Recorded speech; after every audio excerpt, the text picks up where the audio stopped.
In the cozy living room, a circle of close friends gathers, bathed in the gentle embrace of soft, ambient light. Sarah softly speaks, her heartfelt words resonating with empathy. "Let's pray for everyone in need. My heart feels stronger with group prayers."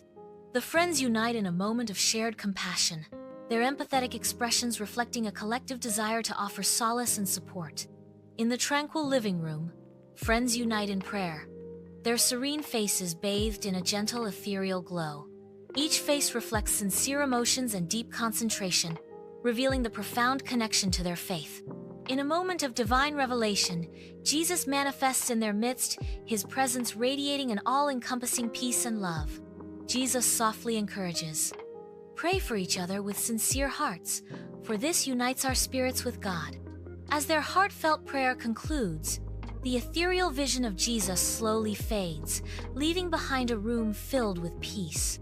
Opening their eyes, each friend's face is now etched with a peaceful and strengthened expression, radiating newfound hope. Mark gently conveys, "I feel a stronger connection with God and with all of you." Emily affirms with compassion, "Praying for others has filled me with such a sense of purpose and compassion." David declares, "The power of our collective prayer and the unity it has fostered among us is truly remarkable."